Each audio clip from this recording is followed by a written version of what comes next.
स्वागत है आपका अभेद ऑनलाइन क्लास में। आज की इस क्लास में हम लोग हृदय चक्र की 3 अवस्थाओं के विषय में जानेंगे। पिछले क्लास में हम लोगों ने हृदय चक्र के विषय में जाना था और आज की इस क्लास में उसकी अवस्था के विषय में जानेंगे। मैंने कल ही आपको बताया था कि हृदय चक्र एक प्रक्रिया है जिसमें क्या होता है कि हृदय के वैष्णों में ब्लड शरीर के अन्य भागों से आकर के भरता है और पुनः वही ब्लड निकल करके बॉडी में डिस्ट्रीब्यूट होता है। एक बार ब्लड का आकर के भरना और उसी का पूरे बॉडी में डिस्ट्रीब्यूट होना हृदय एक हृदय चक्र बनाता है, जिसमें टोटल समय 0.8 सेकंड लगता है। आज हम उसकी 3 अवस्था के विषय में जानेंगे और तीनों अवस्था को पढ़ेंगे और साथ ही साथ ये समझेंगे कि एक अवस्था में कितना समय लगता है। देखिए, हृदय चक्र की 3 अवस्था में पहली अवस्था होती है आलिंदी संकुचन, दूसरी अवस्था होती है नीलय संकुचन और तीसरी अवस्था होती है मिश्रित स्थिलन। ठीक है, पहली अवस्था आलिंदी संकुचन, दूसरी अवस्था नीलय संकुचन और तीसरी अवस्था मिश्रित स्थिलन। संकुचन और स्थिलन आप लोग जानते हैं। आलिंदी संकुचन क्या होता है? यानी वह प्रक्रिया जिसमें हृदय के आलिंद में संकुचन होता है। मैंने बताया था कि सपोज दैट ये मेरा हृदय है। हृदय में जब इसके ये आलिंद वाले पोर्शन है, ये दोनों नीले वाले पोर्शन है। जब इस आलिंद वाले पोर्शन में अगर संकुचन होता है तो इसको हम लोग कहते हैं आलिंद संकुचन। कब होता है? जैसे ही ब्लड आके आलिंद में भरता है और तब इसमें जो संकुचन होता है इसको हम लोग कहते हैं आलिंद संकुचन, जिसमें कि समय जो लगता है वो होता है 0.1 सेकेंड। इसमें जो समय लगता है वो होता है 0.1 सेकेंड का समय आपका लगता है। दूसरा है नीलय संकुचन। नीलय संकुचन क्या होता है? हृदय के जब नीला में, नीला का है नीचे वाला पोर्शन है, जब इस नीला में संकुचन होता है तो हम लोग इसको कहते हैं नीलय संकुचन। ये कब होता है? तो जैसे कि ये मान लीजिए कि हमारा हार्ट है, ठीक है, सपोज दैट ये हमारा हार्ट है। तो जब ब्लड यहाँ से अलिंद से आकर के नीला में भर जाता है, मैंने बताया था नीला में आकर के भर जाता है। भरने के बाद ये बाएं तरफ द्विदलीय कपाट और दाएं तरफ त्रिदलीय कपाट से क्या हो जाती है? दीवारें बंद हो जाती है। जैसे ही ब्लड अलिंद से नीला में आता है तो ब्लड पुनः ऊपर ना जाए। जैसे कि मान लीजिए कि ब्लड इसमें आकर के भरा, तो हो सकता है कि इसमें प्रेशर पड़ते ब्लड ऊपर जाए, तो बाएं तरफ ये क्या होता है? ये द्विदलीय कपाट और दाएं तरफ ये त्रिदलीय कपाट से बंद हो जाती है। अब जो इसमें प्रेशर ऐसे पड़ता है, तो कहाँ प्रेशर पड़ रहा है? मैं किसकी बात कर रही हूँ? नीलय की बात मैं कर रही हूँ। तो इस नीलय में जब ऐसे प्रेशर पड़ता है तो उस समय जो संकुचन होता है उसको हम लोग कहते हैं नीलय संकुचन, जिसमें कि समय लगता है आपका 0.3 सेकेंड। जैसे कि हृदय है, अब अलिंद से ब्लड आके आपके नीलय में भर गया। बाएं तरफ जो दीवार है द्विदलीय कपाट और दाएं तरफ जो दीवार है त्रिदलीय कपाट से बंद हो गई। बंद हो जाने के पश्चात इस नीला में वैसे संकुचन होता है। तो ये जो संकुचन होता है इसको हम लोग कहते हैं नीलय का संकुचन, जिसमें आपका समय लगता है कितना? 0.3 सेकेंड। ठीक है, आगे है मिश्रित स्थिलन। मिश्रित स्थिलन, मिश्रित स्थिलन में क्या होता है? मिश्रित स्थिलन ऐसी अवस्था होती है जिसमें आलिंद और नीलय दोनों ही स्थिलन की अवस्था में होते हैं। अब देखिए, मैंने आपको बताया कि जब हृदय में आलिंद में एक बार संकुचन हुआ, फिर एक बार नीलय में संकुचन हुआ। अब दोनों में संकुचन हो गया, ब्लड यहाँ से निकल करके कहाँ गया? नीलय से निकल करके महाधमनी में जाने लगा। तो अब दोनों पुनः स्थिलन की अवस्था में आएंगे ना संकुचन के पश्चात। मैंने बताया है कि हृदय में ये घटना तालबद्ध क्रम में होती है। एक बार संकुचन होगा, फिर स्थिलन होगा, फिर संकुचन होगा, फिर स्थिलन होगा। ठीक है, तो मिश्रित स्थिलन में क्या होगा? इस आलिंद और नीलय दोनों में ही स्थिलन होता है।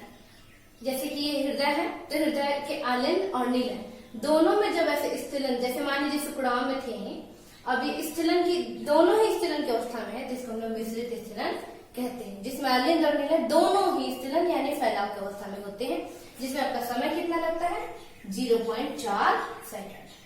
अब जरा इस समय को जोड़िए, 0.1 सेकेंड और 0.3 सेकेंड, 0.4 सेकेंड हुआ और 0.4 सेकेंड में फिर इस 0.4 सेकेंड को ऐड कीजिएगा तो कितना हो जाएगा? 0.8 सेकेंड हो जाएगा। यानी एक हृदय चक्र को पूरा करने में तीनों अवस्थाएं आ रही है, वो समय को आपको दिखा रही है होंगे। मैंने शुरू में ही बताया था कि एक हृदय चक्र में 0.8 सेकंड हो रहा है, समय लगता है। अब इन तीनों समय को जोड़ करके देख लीजिए, आ रहा है 0.8 सेकंड। ये बातें आप लोगों को समझ में आ गई। मैंने क्या क्या बताया? मैंने बताया अलिंद संकुचन, जिसमें अलिंद में संकुचन होता है, नीलय संकुचन जिसमें नीलय में संकुचन होता है, और मिश्रित स्थिलन जिसमें दोनों में ही स्थिलन होता है। ठीक है, अब मैं आपको एक पॉइंट बता रही हूं। मैंने आपको बताया था कि जैसे ये हार्ट है, ये इसका अलिंद वाला भाग है, ये इसका नीलय वाला भाग है।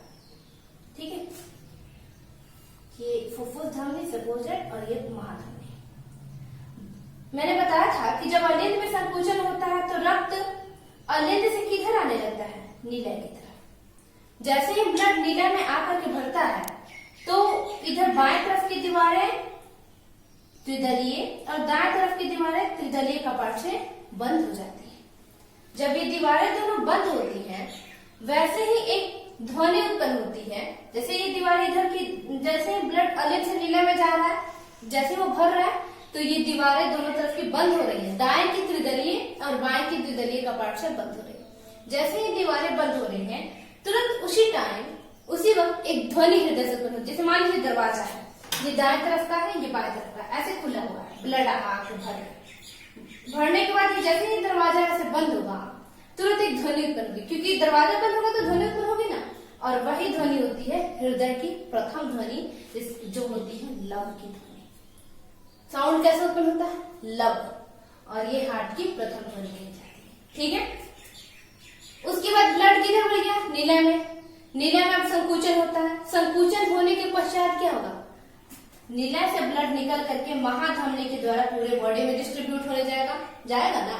जैसे ये पूरे बॉडी में डिस्ट्रीब्यूट होने जाएगा तो एक सोचने की बात है, नीलय तो ऐसे नीचे की तरफ है। मान लीजिए अलिंद है, ये नीलय है, नीलय ऐसे नीचे की तरफ है।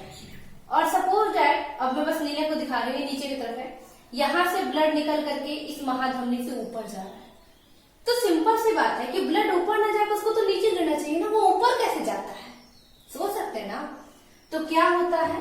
होता क्या है कि इस महाधमनी में नीलय से निकल करके ब्लड कैसे जाता है? तो जैसे ही कोई ब्लड यहाँ से मान लीजिए 100 ग्राम ब्लड महाधमनी में गया ना, वैसे ही एक यहाँ पे वाल्वा होता है, सेमील्यूनर वाल्वा उसका नाम होता है। ये सेमील्यूनर वाल्वा क्या करता है? जैसे ही ब्लड महाधमनी में गया, ये सेमील्यूनर वाल्वा तुरंत ऐसे बंद हो जाता है। ऐसे सेमील्यूनर वाल्वा है, महाधमनी से ब्लड ऊपर जा रहा है, ये समझिए कि वाल्वा तुरंत ऐसे ब्लॉक कर देगा।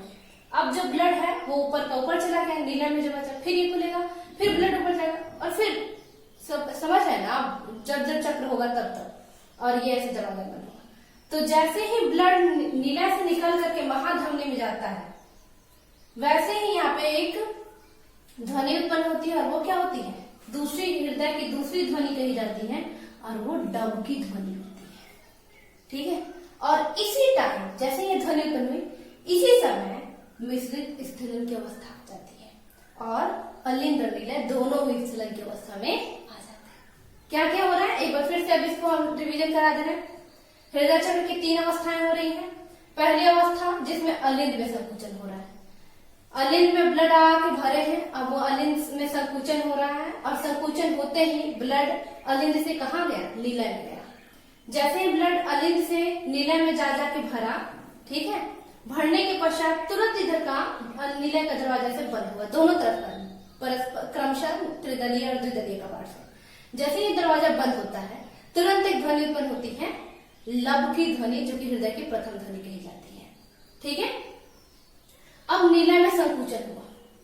संकुचन कितने समय के लिए हुआ? 0.3 सेकंड के लिए। अब नीलय में जैसे ही संकुचन हुआ, संकुचन होने के पश्चात क्या हुआ? ये ब्लड महाधमनी के द्वारा पूरे बॉडी में डिस्ट्रीब्यूट होने के लिए गया। खैर, कुछ ब्लड फुफ्फुस धमनी से भी जाते हैं, ठीक है, जो क्या होते हैं, जो कि डीऑक्सीजनेटेड ब्लड होते हैं, और वो फुफ्फुस धमनी के द्वारा जाते हैं। अब यहाँ से ये ब्लड नीलय से निकल करके महाधमनी में जा रहा है। किसके बाद? संकुचन होने के बाद। संकुचन होने के बाद नीलय से ब्लड महाधमनी से पूरे बॉडी में डिस्ट्रीब्यूट होने के लिए जा रहा है। मैंने आपको बताया कि महाधमनी ऊपर की तरफ निकल रही है, नीलय नीचे की तरफ है। आप सोच सकते हैं कि ब्लड कैसे ऊपर की तरफ जाएगा? तो यहाँ पे कारण होता है कि महाधमनी में एक प्रकार का वाल्वा होता है, सेमील्यूनर वाला, जो कि ब्लड को जैसे ऊपर जाता है वैसे ही ये दरवाजा से ब्लड के ऊपर जाते ही ऐसे ही दरवाजा ये बंद हो जाता है, जिससे ब्लड ऊपर चला जाता है।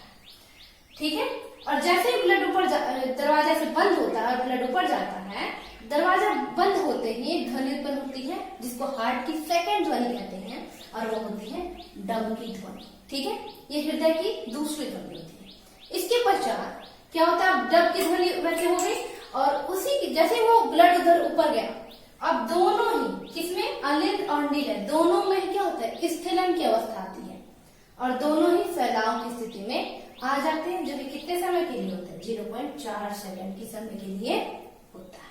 तो ये था आज हमारा हृदय चक्र की तीनों अवस्था।